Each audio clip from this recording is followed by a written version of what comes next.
Hello दोस्तों, मैं अरविंद एक बार फिर स्वागत करता हूं आप सभी का आपके अपने प्यारे प्लेटफॉर्म पर। दोस्तों, आज की क्लास हम लोग बात करने वाले हैं क्लास 12th केमिस्ट्री का चैप्टर नंबर 5, जिसका नाम है कॉम्प्लेक्स कंपाउंड। कुछ लोग उसे कोऑर्डिनेशन कंपाउंड के नाम से भी जानते हैं और कुछ लोग उसे उपसंयोजी यौगिक कहते हैं, कुछ लोग उसे जटिल यौगिक कहते हैं और कुछ लोग उसे संकर यौगिक कहते हैं। क्या मतलब है सर, इतने सारे नाम बता दिए आपने। सारी बातों को क्लियर करेंगे, सारी बातों को समझेंगे और एकदम बारीकी से एक एक पॉइंट्स को समझते हुए चैप्टर को फिनिश करेंगे। तो आइए शुरू करते हैं आज की क्लास। और आज की क्लास की शुरुआत करने से पहले मैं आपको बता दूं कि आज की क्लास में हम लोग क्लास 12th केमिस्ट्री का एक चैप्टर जिसका नाम है उपसंयोजी यौगिक, जिसका नाम है उपसंयोजी यौगिक कॉम्प्लेक्स कंपाउंड, इसके बारे में अध्ययन करने वाले हैं। ठीक है, इस चैप्टर को उपसंयोजी यौगिक के साथ साथ जटिल यौगिक या फिर संकर यौगिक भी कहा जाता है। ये सभी नाम इसी कंपाउंड का है, यानी जो कॉम्प्लेक्स कंपाउंड आप जिसे कह रहे हो, कोऑर्डिनेशन कंपाउंड जिसे कह रहे हो। ठीक है, कॉम्प्लेक्स कंपाउंड, कोऑर्डिनेशन कंपाउंड एक ही कंपाउंड को कहते हैं, बस नाम उसके कई हैं। ठीक है, तो उस चैप्टर्स के बारे में हम लोग आज डिस्कस करने वाले हैं। तो सबसे पहली चीज, जो सबसे पहला टॉपिक इस चैप्टर के अंदर डिस्कस होगा वो ये कि क्या है चैप्टर, किस बारे में बात करनी है। तो सबसे पहली चीज, इस चैप्टर के अंदर हम जटिल यौगिक या फिर जिसे आप उपसंयोजी यौगिक कह रहे हो, उपसंयोजी यौगिक कह रहे हो, उस यौगिक के उपसंयोजी यौगिक या फिर संकर यौगिक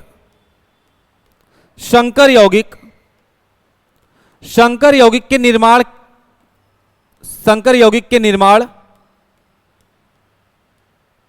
यानी बनने की प्रक्रिया, निर्माण और डी कोष जिसे आप स्मॉल डी से रिप्रेजेंट करते हो, तो मैं भी स्मॉल डी से ही कर दे रहा हूं। ठीक है, क्योंकि पीरियोडिक टेबल के अंदर इसे स्मॉल डी से रिप्रेजेंट किया गया है। तो डी उपकोष या डी कोष में उपस्थित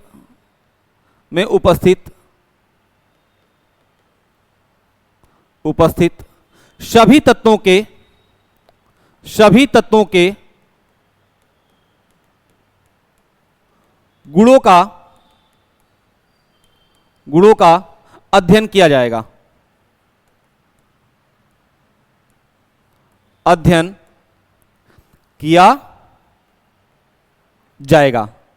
क्या मतलब है सर इसका?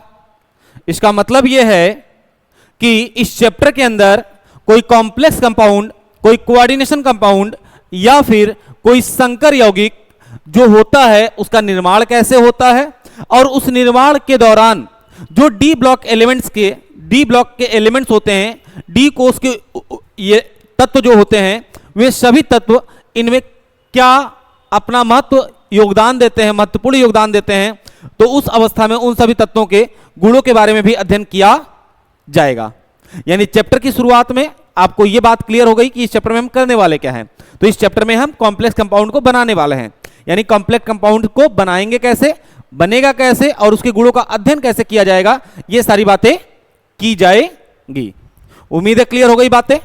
यदि इतनी बातें समझ में आ गई तो आगे बढ़ते हैं और आगे बढ़ते हुए नेक्स्ट टॉपिक की ओर चलते हैं। और नेक्स्ट टॉपिक में हमारे पास जो अगला टॉपिक है उसका नाम है योगात्मक यौगिक या उसे हम आणविक यौगिक भी कहते हैं।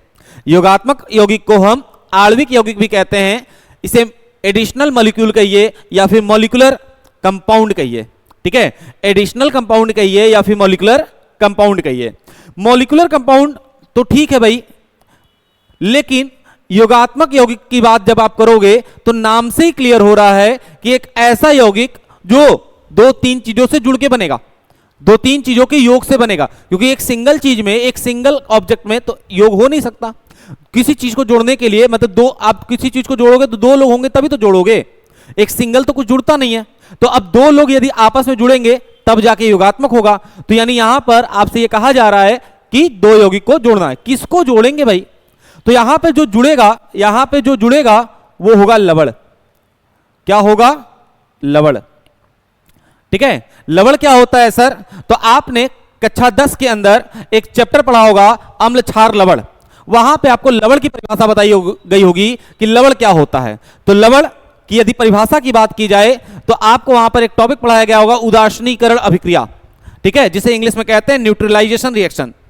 जब एक अम्ल तथा क्षार की परस्पर रासायनिक अभिक्रिया द्वारा जल के अतिरिक्त प्राप्त यौगिक, अम्ल तथा क्षार की परस्पर रासायनिक अभिक्रिया द्वारा जल के अतिरिक्त प्राप्त यौगिक लवण कहलाता है। सर एग्जांपल दे दो सर।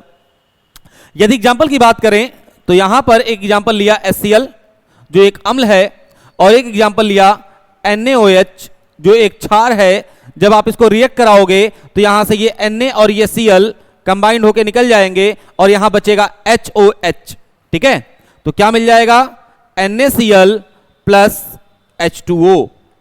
तो यहां पर ये जो NaCl प्राप्त हुआ, ये NaCl आपका लवण है। क्या है बेटा?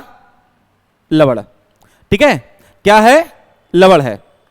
ठीक है, तो यहां पर ये जो है वो अम्ल है और ये जो है वो क्षार है।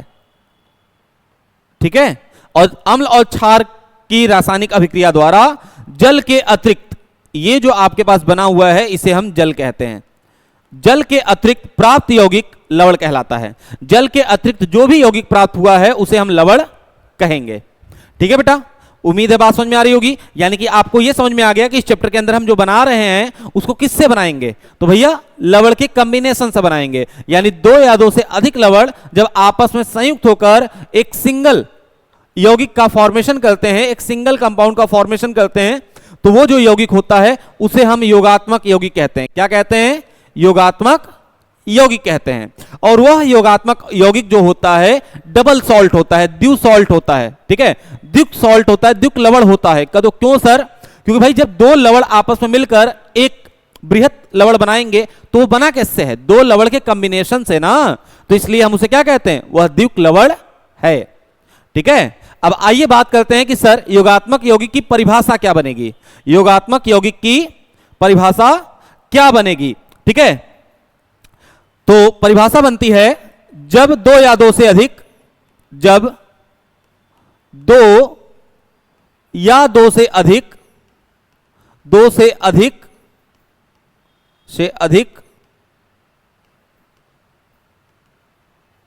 सरल लवण, सरल यानी सिंपल, ठीक है, सरल लवण आपस में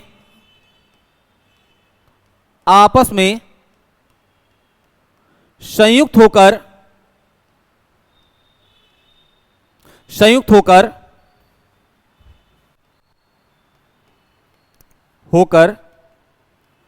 एक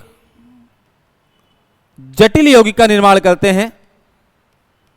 एक जटिल यौगिक का निर्माण करते हैं,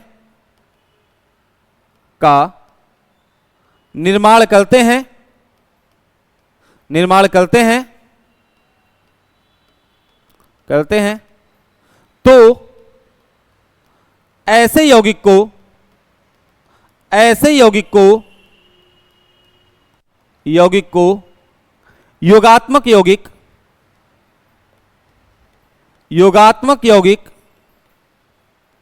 योगात्मक यौगिक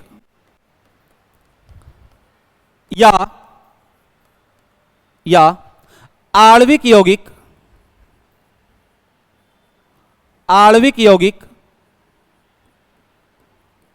यौगिक कहा जाता है।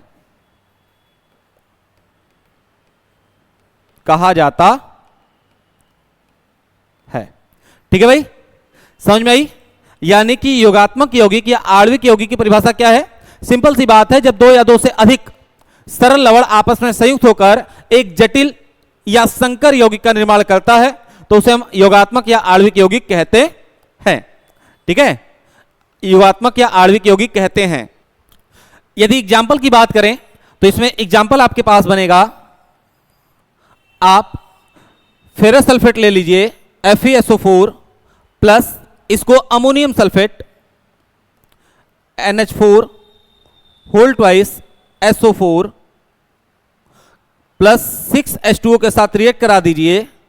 तो रिएक्ट करने के बाद यह एक कॉम्प्लेक्स कंपाउंड का फॉर्मेशन करेगा जो FeSO4 dot ammonium sulphate NH4 का whole twice SO4 dot 6H2O के रूप में दिखाई देगा। ये जो यौगिक बना है इस यौगिक को मोहर लवण कहते हैं। क्या कहते हैं? मोहर लवण। ठीक है बेटा, तो ये दो सॉल्ट के कॉम्बिनेशन से बना है, तो ये क्या है? द्विक लवण है। क्या है?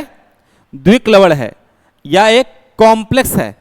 ये द्विक लवण है या एक प्रकार का एक कॉम्प्लेक्स है। तो कॉम्प्लेक्स का निर्माण आपने किया दो सिंपल सॉल्ट के कॉम्बिनेशन से। तो जब कॉम्प्लेक्स बना दो सिंपल सॉल्ट के कॉम्बिनेशन से, तो इस यौगिक को हम क्या कहते हैं? योगात्मक यौगिक।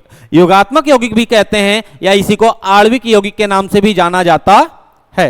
यही परिभाषा आपको ऊपर लिखी गई है, उम्मीद है समझ में आ रहा होगा।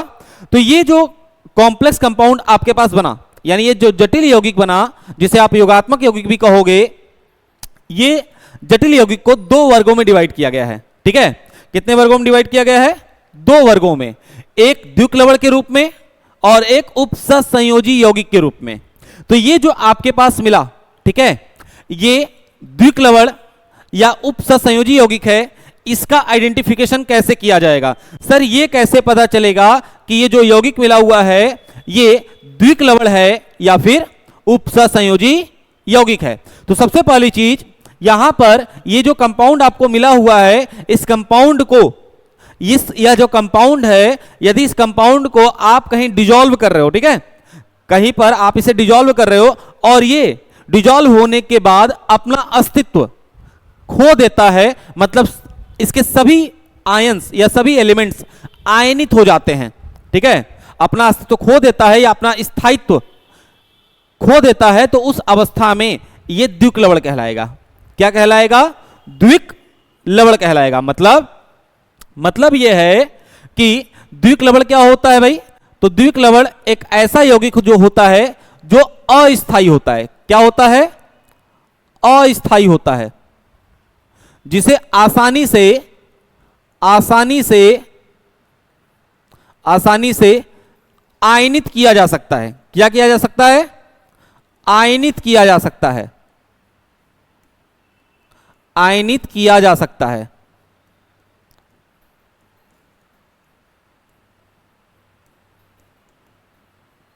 ठीक है बेटा, समझ में आ रहा होगा। जैसे कि अभी अभी आपने जो कंपाउंड बनाया FeSO4 प्लस अमोनियम सल्फेट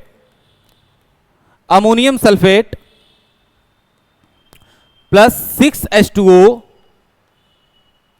ये कंपाउंड जो बनेगा FeSO4 dot ammonium sulphate 6H2O, ये जो मोहर लवण बना, जिसे आप मोहर लवण कहते हो, इसका नाम है मोहर लवण।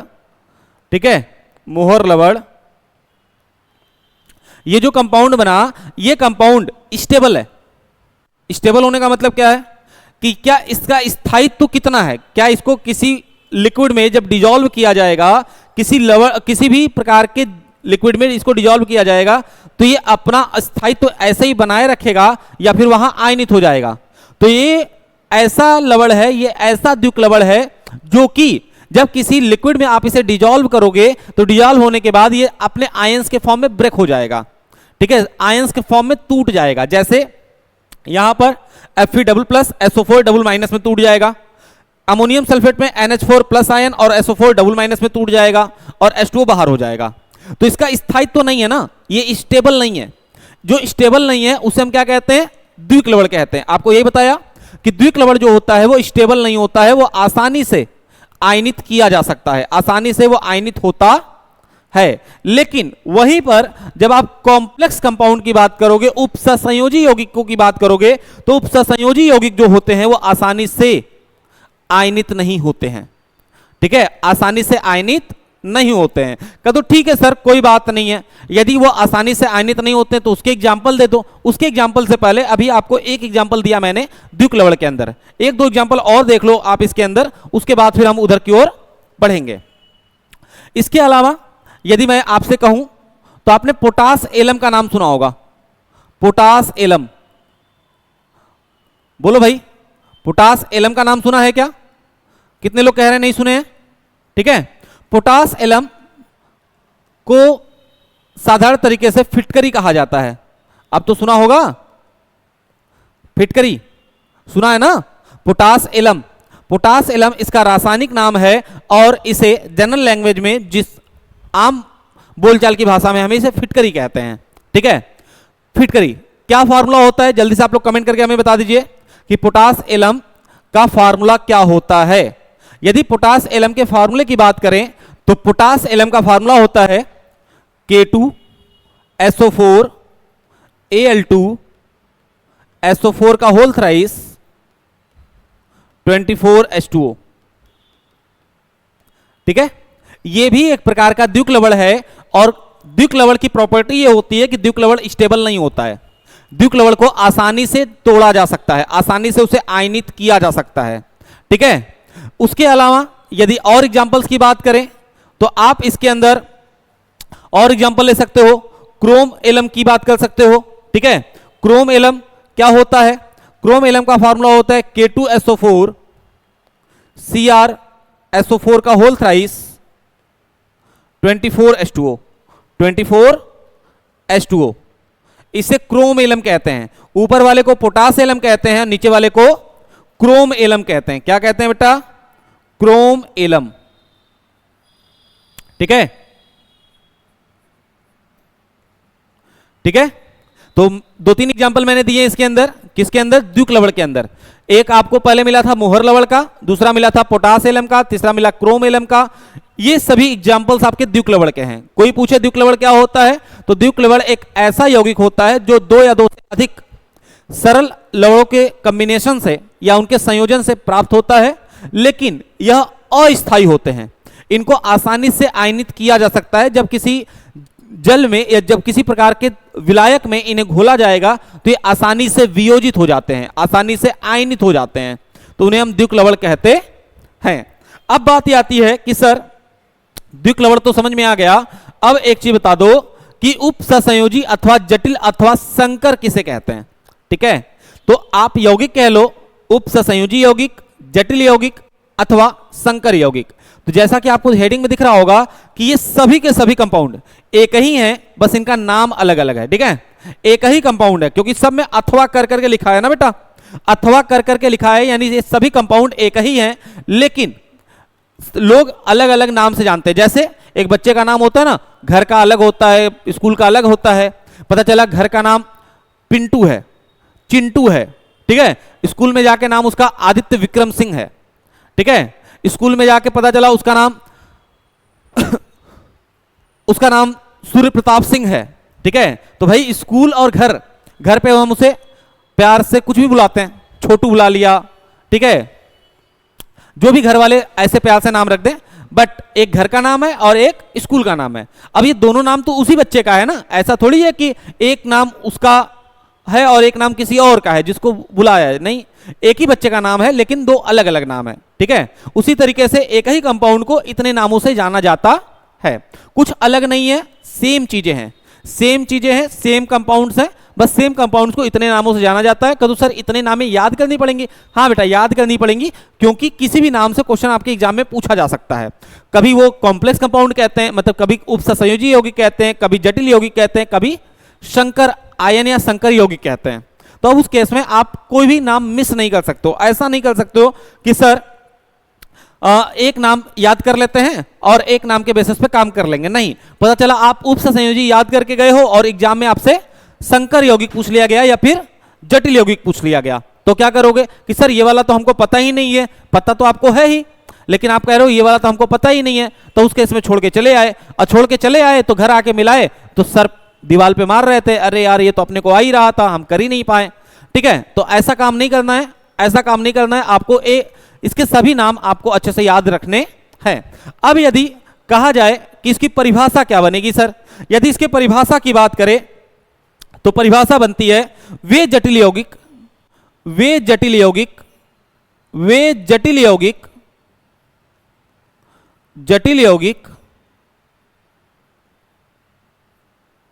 जो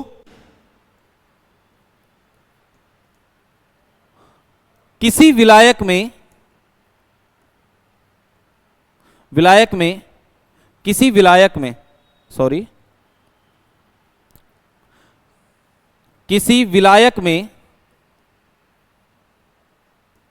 वे जटिल यौगिक जो किसी विलायक में घोले जाने पर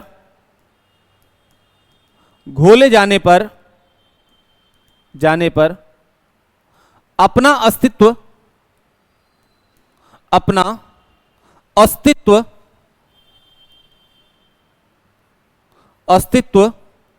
बनाए रखते हैं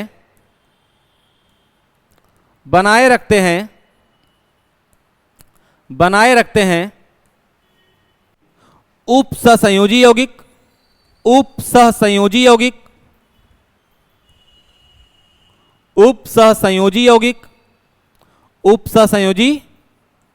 यौगिक या संकर यौगिक या जटिल यौगिक के नाम से जाने जाते हैं।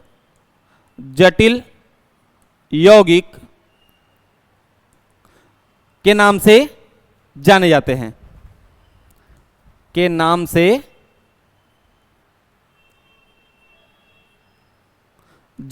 हैं अब बात आती है कि सर तो इसमें कुछ एग्जाम्पल दीजिए। इसमें यदि एग्जाम्पल्स की बात करें तो अभी तक बहुत सारे एग्जाम्पल्स हैं इसके अंदर, एग्जाम्पल्स की कमी नहीं है, पूरा चैप्टर ही इसी टॉपिक पे पढ़ना है। ठीक है, एग्जाम्पल है पोटेशियम फेरोसाइनाइड, ठीक है, K4 FeCN6।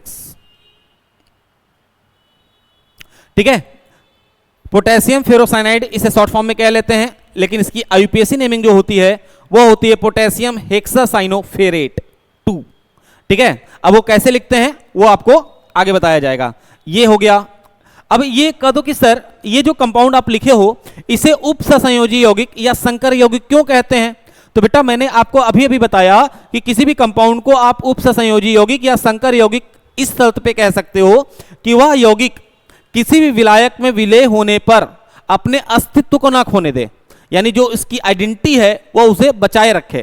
ठीक है, यदि वो आयंस में ब्रेक नहीं हो रहा है तब उस केस में हम कह सकते हैं कि वो कॉम्प्लेक्स है, वो जटिल है। जैसे जब आप इस कंपाउंड को किसी भी सॉल्यूशन में, किसी भी सॉल्वेंट में डिसॉल्व करोगे तो ये डिसॉल्व होने के बाद केवल 4K plus ion plus FeCN6 -4 ion, ये वाला जो हिस्सा है जिसे उपसहसंयोजी क्षेत्र या मंडल कहते हैं, ये वाला हिस्सा अब इससे ज्यादा आयनित नहीं होगा,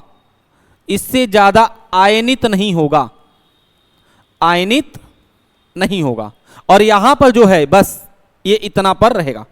ठीक है, इससे ज्यादा आयनित नहीं होगा। लेकिन वहीं पर जब आप इसमें देखोगे तो इसके एक एक एटम यानी एक एक सेगमेंट प्लस माइनस चार्ज पे डिसॉल्व हो जाएंगे। जैसे यहां से 2K plus charge plus SO4 double minus charge, Cr double plus SO4 double minus, ये इस तरीके से ब्रेकडाउन हो जाएंगे। लेकिन यहां पर जो कंपाउंड है वह कंपाउंड इससे ज्यादा ब्रेकडाउन नहीं होगा, इससे ज्यादा आयनित नहीं होगा, इतना ही आयनित होगा।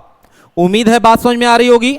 यदि इतनी बातें क्लियर हो गई, यदि यहां तक बातें क्लियर हो गई और यहां तक बातें समझ में आ गई, तो यदि आपको वीडियो पसंद आ रहा हो, कॉन्सेप्ट समझ में आ रहा हो, तो चैनल को सब्सक्राइब कर दीजिएगा और वीडियो को लाइक भी कर दीजिएगा। और यदि कोई कमी हो तो आप एक बार कमेंट करके जरूर बताइएगा कि सर इसमें ये भी चाहिए।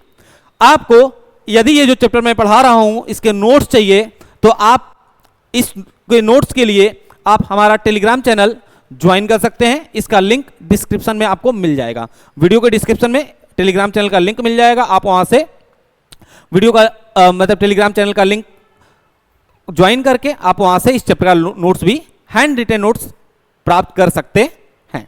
ठीक है, चलिए यहां तक यदि बातें समझ में आ गई तो अब यहां से आगे बढ़ते हैं। अब यहां से आगे बढ़ते वक्त मैं आपको क्लियर कर दूं कि स्टार्टिंग में जब आपने योगात्मक यौगिक पढ़ा था तो योगात्मक यौगिक को दो भागों में हमने क्लासिफाइड किया था, एक द्विक्लवण के रूप में और एक उपसंयोजी यौगिक, संकर यौगिक या जटिल यौगिक के रूप में। ठीक है, तो ये जो उपसंयोजी यौगिक है वो वाला हिस्सा अब हमें पढ़ना है, द्विक्लवण वाला हिस्सा अब हमें नहीं पढ़ना है। ठीक है, उपसंयोजी यौगिक वाला हिस्सा ही हमें पूरा चैप्टर में पढ़ना है। पूरे चैप्टर के अंदर कॉम्प्लेक्स कंपाउंड ही पढ़ना है, उपसंयोजी यौगिक ही पढ़ना है। द्विक्लवण वाला हिस्सा अब हमारा यहीं से खत्म हो गया। बस हम द्विक्लवण इसलिए पढ़ रहे थे कि कॉम्प्लेक्स निर्मित कैसे हुआ है, कॉम्प्लेक्स बना कैसे है, तो कॉम्प्लेक्स के निर्माण की प्रक्रिया हम लोगों ने पढ़ ली। अब यहां से कॉम्प्लेक्स के बारे में हम लोग समझेंगे, द्विक्लवण हमारा खत्म हो गया। ठीक है, उम्मीद है इतनी बातें आपको समझ में आ गई होंगी। यदि इतनी बातें समझ में आ गई तो यहां से आगे बढ़ते हैं और यहां से आगे बढ़ते हुए थोड़ा सा बात करेंगे कि उपसंयोजी यौगिक, उपसंयोजी यौगिक। तो देखो भाई, यदि मैं यहां से आगे बढ़ते हुए थोड़ी सी बात करूं तो उपसंयोजी यौगिक दो प्रकार के होते हैं। तो हेडिंग आपके पास पड़ेगी उपसंयोजी यौगिक, उपसंयोजी यौगिक के प्रकार। मैं याद रखिएगा, मैं उपसंयोजी यौगिक बोल रहा हूं, इसका मतलब यह नहीं है कि मैंने जटिल या संकर बोलना बंद कर दिया। जटिल और संकर साथ में चल रहा है। मैंने आपको समझा दिया है कि ये सब एक ही है। यदि जटिल के नाम से पूछे तो भी यही बताना है, संकर के नाम से पूछे तो भी यही बताना है। अब उपसंयोजी यौगिक दो प्रकार के होते हैं। कितने प्रकार के होते हैं? दो प्रकार के होते हैं। ठीक है, दो प्रकार में कौन कौन से? एक उपसंयोजी यौगिक को दो वर्गों में डिवाइड किया जाता है इनके वियोजन के आधार पे। किसके आधार पे? तो इनके वियोजन के आधार पे। एक होता है पूर्ण जटिल यौगिक और एक होता है अपूर्ण जटिल यौगिक। एक होता है पूर्ण जटिल यौगिक, पूर्ण जटिल यौगिक, और एक होता है अपूर्ण जटिल यौगिक। क्या होता है बेटा? अपूर्ण जटिल यौगिक। जटिल यौगिक और पूर्ण जटिल यौगिक और अपूर्ण जटिल यौगिक में क्या अंतर है सर? देखो भाई, पहले तो आपने वहां पर डबल सॉल्ट के बेसिस पे इसे क्लासिफाई किया। डबल सॉल्ट के बेसिस पे आपने इसे क्लासिफाई कर दिया। तो अब पूर्ण जटिल यौगिक और अपूर्ण जटिल यौगिक का मतलब क्या है, समझिए ध्यान से। यदि पूर्ण जटिल यौगिक जो होगा वह उसका उपसंयोजी या क्षेत्र या मंडल वाला हिस्सा आयनित नहीं होगा। यानी एग्जाम्पल के तौर पे, जैसे एग्जाम्पल ले लो K4 FeCN होल बेस 6, ये एक कॉम्प्लेक्स कंपाउंड है, उपसंयोजी यौगिक है। एक एग्जाम्पल और यहां लेते हैं, किसका? उपसंयोजी यौगिक का ही। एग्जाम्पल है K2 CdCN whole base 4, whole base 4। ये दो कंपाउंड हमने लिखे। ठीक है, अब यदि इसे आयनित करोगे ना, आप इसे भी आयनित करोगे, आप इसे भी आयनित करोगे, तो जब इसे आयनित करोगे तो ये 4K plus charge, 4K plus charge plus FeCN whole base 6, FeCN whole base 6 में आयनित होगा -4 चार्ज के साथ। ठीक है, और जब आप इसे आयनित करोगे तो ये होगा 2K plus CdCN whole base 4 -2 charge के साथ। लेकिन जब इसके आगे आप इस वाले हिस्से को आयनित करना चाहोगे तो ये आयनित नहीं होगा। ठीक है, इनका वियोजन बहुत ही कम होगा, बहुत ही कम, लगभग ना के बराबर, मतलब ये आयनित ही नहीं होगा। लेकिन वहीं पर इनका वियोजन आसानी से हो जाएगा, इनका वियोजन आसानी से हो जाएगा। तो जो जिनके उपसंयोजी क्षेत्र या मंडल का हिस्सा आसानी से वियोजित हो जाएगा, आसानी से टूट जाएगा, वह कहलाएंगे अपूर्ण जटिल यौगिक। और जिनका उपसंयोजी क्षेत्र या मंडल का हिस्सा आसानी से वियोजित नहीं होगा, वह कहलाएंगे पूर्ण जटिल यौगिक, परफेक्ट कॉम्प्लेक्स कंपाउंड। ठीक है, इतनी बातें समझ में आ गई क्या बेटा आप लोगों को? यदि इतनी बातें क्लियर हो गई, आपको कॉम्प्लेक्स कंपाउंड दो प्रकार के होते हैं, एक जटिल पूर्ण जटिल यौगिक, एक होता है अपूर्ण जटिल यौगिक। पूर्ण जटिल यौगिक जो होता है उसका ये वाला हिस्सा जो ब्रैकेट के अंदर वाला हिस्सा है, ब्रैकेट के अंदर वाला हिस्सा पूर्ण जटिल यौगिक वाले में आयनित नहीं होता है, आयनित नहीं होता है, लेकिन अपूर्ण जटिल वाले में यह ब्रैकेट के अंदर वाला हिस्सा भी आयनित हो जाता है। ठीक है, यदि इतनी बातें समझ में आ गई तो यहां से आगे बात करेंगे, यहां से बात करेंगे कि आपका जो कॉम्प्लेक्स है किस प्रकार का होता है। ठीक है, तो देखो भैया, कॉम्प्लेक्स आपका पूर्ण जटिल अपूर्ण जटिल ये दोनों प्रकार के होते हैं। इसके साथ साथ आपका कॉम्प्लेक्स उदासीन भी हो सकता है, उदासीन यौगिक भी हो सकते हैं आपके कॉम्प्लेक्स के अंदर, बट उसको बहुत ज्यादा पढ़ना नहीं है क्योंकि वो सिलेबस में आता नहीं है। ठीक है, सिलेबस का हिस्सा नहीं है। तो अब उस केस में इस यहां तक यदि बातें समझ में आ गई तो यहां से आगे बढ़ेंगे हम लोग और पढ़ेंगे कोऑर्डिनेशन फील्ड को, उप सहसंयोजी क्षेत्रीय मंडल को। ठीक है, उप सहसंयोजी क्षेत्रीय मंडल को आइए भैया समझते हैं थोड़ा सा कि सर उप सहसंयोजी उप सहसंयोजी उप सहसंयोजी उप सहसंयोजी क्षेत्रीय मंडल,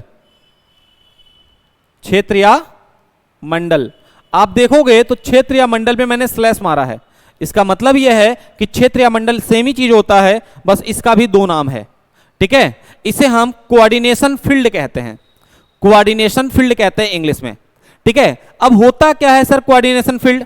कोऑर्डिनेशन फील्ड की बात करें तो किसी भी कॉम्प्लेक्स कंपाउंड में, किसी भी कॉम्प्लेक्स कंपाउंड में ये जो बड़ा वाला ब्रैकेट होता है, इस वाले बड़े वाले ब्रैकेट को ही हम कोऑर्डिनेशन फील्ड कहते हैं, कोऑर्डिनेशन फील्ड कहते हैं। और इस कोऑर्डिनेशन फील्ड के अंदर दो लोग होते हैं, और इस कोऑर्डिनेशन फील्ड के अंदर उस उपसंयोजी क्षेत्र के अंदर दो लोग होते हैं। एक जो इस फील्ड के सबसे दाहिनी ओर होता है उसे हम सीएमए कहते हैं। क्या कहते हैं बेटा? सीएमए। सीएमए को शॉर्ट फॉर्म में सेंट्रल मेटल एटम कहा जाता है, केंद्रीय धातु परमाणु कहा जाता है। क्या कहा जाता है बेटा? केंद्रीय धातु परमाणु, केंद्रीय धातु परमाणु कहा जाता है। ठीक है, और उस सेंट्रल मेटल एटम से जुड़ा हुआ जो होता है उसे हम लिगेंड कहते हैं। क्या कहते हैं बेटा? लिगेंड कहते हैं। ठीक है, ये जो लिगेंड होता है ये कई प्रकार के हो सकते हैं। ठीक है, इसकी बात हम लोग आगे करेंगे। फिलहाल के लिए पहले आप कोऑर्डिनेशन फील्ड को समझो। यदि कोऑर्डिनेशन फील्ड की बात करें तो कोऑर्डिनेशन फील्ड जो होता है वह ब्रैकेट के अंदर लिखा जाता है, बड़े वाले ब्रैकेट के अंदर लिखा जाता है, और बड़े वाले ब्रैकेट के अंदर दो लोग होते हैं। एक को हम सेंट्रल मेटल एटम कहते हैं और एक को हम लिगेंड कहते हैं। एक को हम सेंट्रल मेटल एटम कहते हैं और एक को हम लिगेंड कहते हैं। उम्मीद है बात समझ में आ रही होगी। ठीक है, एक को हम सेंट्रल मेटल एटम कहते हैं और एक को लिगेंड के नाम से जानते हैं। अब ये जो सेंट्रल मेटल एटम है, केंद्रीय धातु परमाणु, केंद्रीय धातु परमाणु, ये केंद्रीय धातु परमाणु जो होता है यहां पर इन लिगेंड से इलेक्ट्रॉन पेयर यानी इलेक्ट्रॉन युग्म एक्सेप्ट करके बंध निर्मित करता है। क्या करता है? बंध निर्मित करता है। यानी यहां पर इस कंपाउंड में, इस उपसंयोजी क्षेत्र या मंडल के अंदर जो लिगेंड या सेंट्रल मेटल एटम है, जो लिगेंड या सेंट्रल मेटल एटम है, वो दोनों आपस में मिलकर, लिगेंड और सेंट्रल मेटल एटम आपस में मिलकर एक बॉन्ड का फॉर्मेशन करते हैं और वह बॉन्ड कोऑर्डिनेशन बॉन्ड कहलाता है, जिसे उपसंयोजी बंध कहते हैं। क्या कहते हैं? उपसंयोजी बंध। अब बात यह आती है कि सर ये उपसंयोजी बंध क्या होता है? उपसंयोजी बंध क्या होता है? तो बेटा आप लोगों ने क्लास 11th के अंदर यदि केमिस्ट्री पढ़ी होगी तो क्लास 11th के अंदर केमिस्ट्री में चैप्टर नंबर 4 पढ़ा होगा, और चैप्टर नंबर 4 का नाम है, या तो उसे संयोजकता के नाम से जानते हैं या तो रासायनिक आबंधन एवं सिद्धांत के नाम से जानते हैं। उसमें आपने बंधों के प्रकार पढ़े होंगे, तो उसमें आपको बंध पढ़ाया गया होगा आयनिक बंध, सहसंयोजी बंध, उपसंयोजी बंध और धात्विक बंध। ये 4 प्रकार के बॉन्ड पढ़ाए गए होंगे आपको। उसमें तीसरे प्रकार का जो बॉन्ड है जिसे आप उपसंयोजी बंध कहते हो, उसकी बात हम लोग यहां पर करने वाले हैं। कहते सर हम तो 11th में पढ़े ही नहीं है, हम तो सीधे कक्षा 10 के बाद कक्षा 12 में देखे हैं किताबों को, क्योंकि कक्षा 11 तो हमको पता नहीं ना कब बीत गया। तो ऐसी दिक्कत की समस्याओं के लिए, ऐसी समस्याओं के समाधान के लिए अरविंद सर यहां उपस्थित हैं। आइए बेटा देखते हैं जल्दी से कि क्या होता है कोऑर्डिनेशन बॉन्ड। यदि कोऑर्डिनेशन बॉन्ड की बात करें तो आपको पता है कि बॉन्ड बनने के लिए, एक बंध बनने के लिए 2 इलेक्ट्रॉन की आवश्यकता होती है। और 2 इलेक्ट्रॉन यदि 2 अलग अलग एटम लेके आए, ठीक है, 2 इलेक्ट्रॉन 2 अलग अलग एटम लेके आए, तो उस केस में वहां पर जो बंध बनता है, उस केस में वहां पर जो बंध बनता है, उस बंध को हम कहते हैं सहसंयोजी बंध, कोऑर्डिनेशन सॉरी कोवैलेंट बॉन्ड, ठीक है, कोवैलेंट बॉन्ड, सहसंयोजी बंध। लेकिन यदि 2 एटम के बीच में एक इलेक्ट्रॉन दे दे और दूसरा इलेक्ट्रॉन एक्सेप्ट कर ले, तो वहां पे जो बंध बनता है उसे कहते हैं आयनिक बंध। क्या कहते हैं बेटा? आयनिक बंध। लेकिन ना तो हमें सहसंयोजी बंध की बात करनी है, ना ही हमें आयनिक बंध की बात करनी है, हमें तो उपसहसंयोजी बंध की बात करनी है। अब बात यह आता है कि सर उपसहसंयोजी बंध होता क्या है? कब्बे का सुन रहे हैं, समझे में नहीं आ रहा है। तो देख बेटा, सबसे पहली चीज उपसहसंयोजी बंध में होता क्या है कि यहां पर दोनों इलेक्ट्रॉन एक ही एटम के द्वारा लाया जाता है, ठीक है, दोनों इलेक्ट्रॉन एक ही एटम के द्वारा लाया जाता है। तो इस कोऑर्डिनेशन फील्ड के अंदर ये जो सेंट्रल मेटल होता है, एग्जांपल के तौर पे Fe ले लेते हैं और लिगेंड के नाम पे Cn ले लेते हैं, ठीक है। तो ये जो Cn नाम का परमाणु है, ये आपका लिगेंड है। और लिगेंड का काम क्या है कि लिगेंड अपना लोन पेयर, अपना इलेक्ट्रॉन युग्म डोनेट करता है। किसको डोनेट करता है? सेंट्रल मेटल एटम को, सेंट्रल मेटल एटम को। यहां पर Fe को जो इलेक्ट्रॉन मिलता है, यानी इलेक्ट्रॉन बॉन्ड बनाने के लिए जो 2 इलेक्ट्रॉन चाहिए, ये दोनों इलेक्ट्रॉन कौन देगा? सेंट्रल मेटल एटम Cn देगा। कौन देगा? Cn देगा। आई बात समझ में बेटा? कौन देगा? Cn देगा। और उस केस में इस बॉन्ड को इस तरीके से दिखाते हैं, इस एरो की सहायता से। जितने लिगेंड होंगे उतना lone pair central metal atom को डोनेट किया जाएगा। जितने लिगेंड होंगे उतना lone pair central metal atom को डोनेट किया जाएगा। यदि लिगेंड मोनोडेंटेंट हैं तो, अब मोनोडेंटेंट क्या होता है वो आगे पढ़ेंगे बेटा, ठीक है। फिलहाल के लिए अभी हम समझाते हैं। तो सेंट्रल मेटल एटम और कोऑर्डिनेशन लिगेंड के बीच में एक कोऑर्डिनेशन बॉन्ड बनता है, और उस कोऑर्डिनेशन बॉन्ड को बनाने के लिए 2 इलेक्ट्रॉन की आवश्यकता पड़ती है, और वो दोनों इलेक्ट्रॉन लिगेंड के द्वारा सेंट्रल मेटल एटम की ओर दिया जाता है, जिससे इनके बीच में एक बंध बनता है, और उस बंध को हम कहते हैं उपसहसंयोजी बंध। क्या कहते हैं बेटा? उपसहसंयोजी बंध, उपसहसंयोजी बंध कहा जाता है। तो ये जो उपसहसंयोजी बंध बना, ये उपसहसंयोजी बंध किसके बीच बना? सेंट्रल मेटल एटम और लिगेंड के मध्य। सेंट्रल मेटल एटम और लिगेंड के मध्य ये आपका उपसहसंयोजी बंध बना। क्लियर है? यदि इतनी बातें समझ में आ गई तो यहां से आगे बढ़ते हैं, और यहां से आगे बढ़ते हुए बात करते हैं कि सर ये तो बात इस कोऑर्डिनेशन फील्ड की हो गई। कोऑर्डिनेशन फील्ड के बाहर, कोऑर्डिनेशन फील्ड के बाहर आपने इसके पहले जो एग्जांपल लिखा था K4Fe(Cn)6, ये जो कोऑर्डिनेशन फील्ड है, इस कोऑर्डिनेशन फील्ड में इसके बाहर ये वाला जो चार्ज है, या ये वाला जो एलिमेंट है, जब ये 4K plus charge plus coordination field में Fe(Cn)6 माइनस चार्ज के साथ बनता है, तो इसे तो हम उपसहसंयोजी क्षेत्र या मंडल कहते हैं। इसे क्या कहते हैं? तो इसे हम यहां पर सह आयन कहते हैं।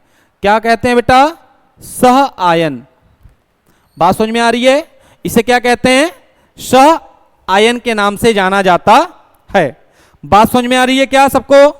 सबको समझ में आ रही है? बोलो जल्दी से बताओ। ठीक है, ठीक है, आई बात समझ में? चलिए, यदि इसे बात समझ में आ गई तो अब इसके साथ साथ याद रखिएगा, इसे सह आयन के साथ साथ आयनन क्षेत्र भी कहते हैं। क्या कहते हैं बेटा? आयनन क्षेत्र। तो अभी तक की क्लास में हम लोगों ने यह बात की कि कोऑर्डिनेशन कंपाउंड क्या होता है, कोऑर्डिनेशन कंपाउंड किन से मिलकर बना होता है, और कोऑर्डिनेशन कंपाउंड कितने प्रकार के होते हैं, और कोऑर्डिनेशन फील्ड का स्ट्रक्चर कैसा होता है।